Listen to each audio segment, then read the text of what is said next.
नमस्कार दोस्तों, one nation one election मतलब एक सरकार एक चुनाव। दोस्तों, हाल ही में न्यूज़ निकल के आई है कि जल्द ही BJP government special parliament session जो 18 से 22 सितंबर के बीच होने वाला है, उसमें वन नेशन वन इलेक्शन का बिल पास कर सकती है। इसके लिए सेंट्रल गवर्नमेंट ने एक कमेटी का गठन भी किया है और इस कमेटी को हेड किया जाएगा फॉर्मर प्रेसिडेंट रामनाथ कोविंद जी के द्वारा। और जब से वन नेशन वन इलेक्शन की चर्चा स्टार्ट हुई है, तभी से इंडिया अलायंस में खलबली सी मची हुई है। ऐसा क्या है इस बिल में जिसे ये बोला जा रहा है कि अगर ये बिल पास हो जाता है तो इंडिया अलायंस को एक बहुत बड़ा झटका लग सकता है। अब आप भी सोच रहे होंगे कि ऐसा क्या है इस बिल में जिससे अपोजिशन पार्टीज की नींद उड़ी हुई है। तो चलिए दोस्तों, आज की इस वीडियो में मैं आपको इसी के बारे में बताने की कोशिश करूंगा और वीडियो में हम वन नेशन वन इलेक्शन के अच्छे और बुरे दोनों पहलू को जानने की कोशिश करेंगे। एक राष्ट्र एक चुनाव का मतलब होता है कि देश में सभी चुनाव एक साथ एक ही समय पे हो। चुनाव शांतिपूर्ण तरीके से या यूं कहें कि चरणबद्ध तरीके से कराए जाएं। चलिए इसको एक उदाहरण से समझते हैं। मान लीजिए कि भारत में सभी चुनाव एक साथ होने वाले हैं, मतलब लोकसभा, राज्यसभा, स्थानीय चुनाव जिसमें पंचायत और नगर पालिका भी शामिल है।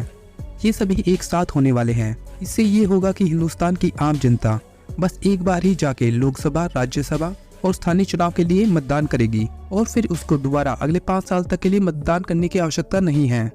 वैसे यहाँ मैं आपको ये भी कंफर्म करा दूं, 1967 तक भारत में लोकसभा और राज्यसभा के जो चुनाव थे वो सभी एक साथ ही होते थे। बट 1967 के बाद चुनाव में अप एंड डाउन के चलते भारत में चुनाव का जो चक्र था उसमें खलल पड़ गई। उसके बाद 1983 और 1999 में इस पे दोबारा चर्चा स्टार्ट हुई, बट कोई खास परिणाम नहीं निकला। बट उसके बाद 2014 के चुनाव से पहले बीजेपी ने अपने मैनिफेस्टो में वन नेशन वन इलेक्शन को डाला और इस पे जोर दिया और अब जाके 2 दिन से इस पे काफ़ी चर्चाएं फिर से स्टार्ट हो गई। अगर आपने नोटिस किया है तो जब से इसकी चर्चा स्टार्ट हुई है तभी से बहुत से लोग इसके पक्ष में खड़े हैं तो काफ़ी लोग इसके विरोध में भी खड़े हैं। तो चलिए दोनों पक्षों को समझने की और इसके अच्छे और बुरे दोनों साइड को जानने की कोशिश करते हैं।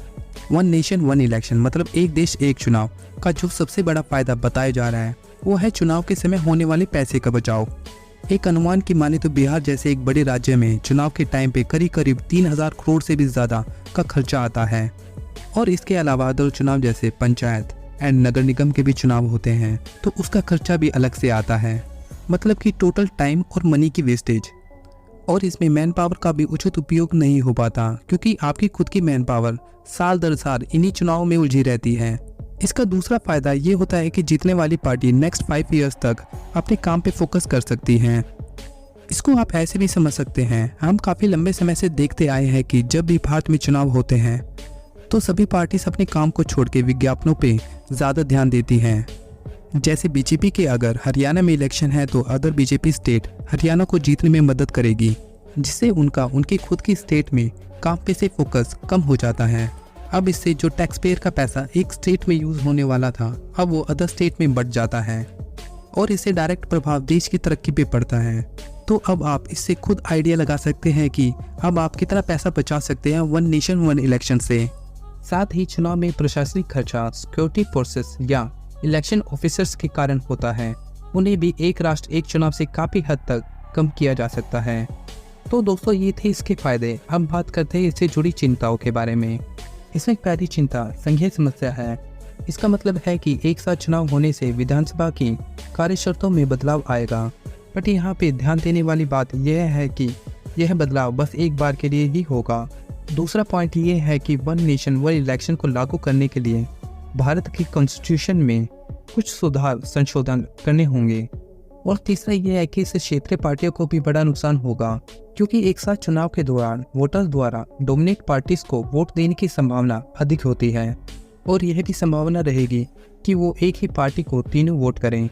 और ऐसे में जो सेंट्रल पार्टी और नेशन लेवल के दल हैं, जनता उन्हें ही वोट देने का ज़्यादा प्रेफरेंस रखती है। और इसी वजह से अगर वन नेशन वन इलेक्शन का बिल पास हो जाता है तो जो क्षेत्रीय पार्टीज हैं उन्हें विधानसभा, पंचायत और नगर निगम में नुकसान हो सकता है क्योंकि जो वोटर सेंट्रल, स्टेट और लोकल के बीच अलग अलग हो जाते हैं उनमें एकता की भावना बढ़ने के भी चांसेस बढ़ जाते हैं। तो दोस्तों, ये था वन नेशन वन इलेक्शन की अच्छी और बुरी बातें। चलिए अब देखते हैं इसको लागू कैसे किया जा सकता है। वन नेशन वन इलेक्शन के आइडिया में भले ही बहुत सारे चैलेंजेस फेस करने पड़े, जैसे कॉन्स्टिट्यूशन एंड अदर लॉ में अमेंडमेंट करने से लेके नए ईवीएम को खरीदने में जो खर्चा आएगा, इन जैसे बहुत सारे नेगेटिव इम्पैक्ट हमें देखने को मिल सकते हैं।